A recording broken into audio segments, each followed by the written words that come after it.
Hello, my name is Lynge and I'm a senior lecturer at the Wits School of Governance in Johannesburg, South Africa. I'm also the founder and non-executive director of BigSurv20, which is a market and public opinion research company based in Mozambique, and we specialized in crowdsourcing and mobile-based survey methods. Today I'll be talking about Nosopresso, a project we are currently piloting in Mozambique in partnership with the Ministry of Economics and Finance, the World Institute for Development Economic Research, and the University of Copenhagen. Nosopresso means our price in Portuguese, which is the official language in Mozambique. And the aim of the project is to collect more fine-grained and cheaper price data using crowdsourcing and mobile phones. My presentation will be structured as follows. First, I'll say a little bit about the context and the problem we are trying to address, which is the lack of reliable price data in Mozambique. Second, I'll talk about the proposed solution, which is Nosopresso. And finally, I'll offer some reflections on how and when official statistics can benefit from crowdsourced data. Before I go any further, I want to make a disclaimer. You're not going to get a clear answer to the question I'm asking in the title, and I'll explain why that is later in the presentation. The world economy has seen a significant drop in inflation over the last 40 to 50 years. Inflation has fallen in most, if not all, countries in the world, and the median annual inflation rate has dropped from 17% in 1974 to about 1.7% in 2015. Inflation volatility, here meaning year-to-year fluctuations in consumer prices, has also dropped. However, some developing countries continue to see very large fluctuations, particularly in Africa. I don't want to turn this into a discussion about inflation and volatility measures. What you should note from this slide is that inflation volatility is higher in low-income countries. Inflation volatility is highest in sub-Saharan Africa. And particularly food prices are highly volatile in low-income countries. Mozambique is a typical example of a low-income country with high inflation volatility. This graph shows you the inflation in consumer prices over the last 15 years. The labels are a bit hard to read, but what you should note is that inflation is generally very high, above 10% in many years, and perhaps more importantly, that the year-to-year fluctuations are extreme.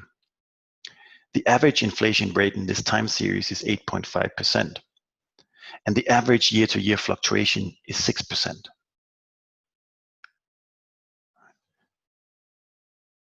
These price fluctuations obviously have implications. They make it difficult for the Mozambican government to plan and budget.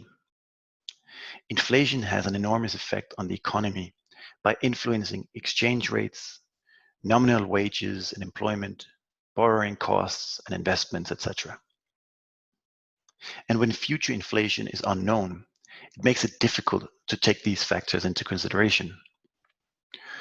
Also, price fluctuations have a direct effect on poverty levels, particularly in the rural areas. Poor Mozambicans spend most of their income on food, which means they are extremely vulnerable to price shocks. When food prices go up, poor Mozambicans eat less, and nutrition and health levels drop. Suffice to say that price fluctuations are important for the Mozambican economy, which means reliable price information is important for the Mozambican policymakers. Now, because of that, you would think the government, the central bank, and the National Statistical Institute invest considerable resources in collecting reliable price data. That's not the case, or rather, they invest considerable resources, but they're not getting quality data due to the size of the country, the lack of physical and technological infrastructure, etc. This is a map of Mozambique. The country is around 800,000 square kilometers, which is twice the size of Germany or 5 times the size of California. The distance from north to south is 2,800 kilometers, which is like driving from Berlin to Lisbon or from New York to Houston. And there's only one road that connects the largest cities. The population is around 30 million, of which 2/3 live in the rural areas. In other words, Mozambique is a large, sparsely populated country where most people live in remote, disconnected rural areas. There's no single market, but rather multiple markets, either based entirely on local production or connected to neighboring countries. To give you an example, in the south around the capital, Maputo, it is generally cheaper to import from South Africa or from other countries than it is to buy from the central or northern regions around the Zambezi Valley, which has the most fertile land in the country. Nonetheless, the price data that goes into the official consumer price index is collected only in the three largest cities, Maputo, Beira, and Nampula. Other sources of price information, such as the Sistema de Informação de Mercados Agrícolas, which is the agricultural market information system, only cover specific central, mainly urban and peri-urban market locations. They're often incomplete, meaning they contain missing data points, and they're not widely available.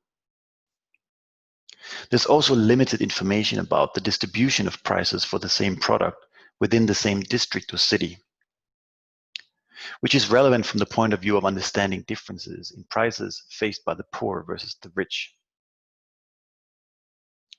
I couldn't find a picture of how price data are collected. This picture is from the Census, which was completed 3 years ago, and it gives you an idea of the process. Official price data collection is based on face-to-face interaction, which obviously makes the process slow, expensive, and prone to error. Nosopresso attempts to address this information gap. The technology is quite simple. An SMS is sent to a random sample of people, inviting them to submit information about prices in the area. The sample is drawn from a database of around 500,000 people who have either participated in previous surveys or have registered themselves as Nosopresso participants. The SMS asks for the price of specific food items, but the items are randomized, which means the participants are rarely asked to submit the same piece of information twice. The participants submit price data by responding to the SMS. In exchange, they receive a small airtime voucher as compensation for their participation. Also, they can access information about prices in their area through a USSD channel. Everything is zero rated thanks to a partnership with the mobile network operators, which means the participants don't pay for anything, neither for the SMS they send nor for accessing price information. Now, this is where I would have liked to show you some nice graphs comparing Nosopresso data with the official price data collected by the National Statistical Institute. The project was scheduled to be launched on October 1st. However, we ran into some bureaucratic hurdles, and the launch of the project has now been postponed for early 2021. What I'll try to do instead is to offer some reflections on how and when official statistics can benefit from crowdsourced data, particularly in the context of developing countries. It's obvious that our alternative price data collection method is not ideal. There are several potential problems: sampling bias, non-response bias, attrition, survivorship bias, etc. And all of these factors could potentially affect the results.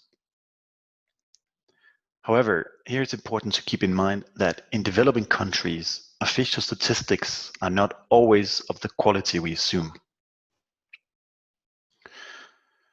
This is the main argument of Morten Jerven in his book Poor Numbers.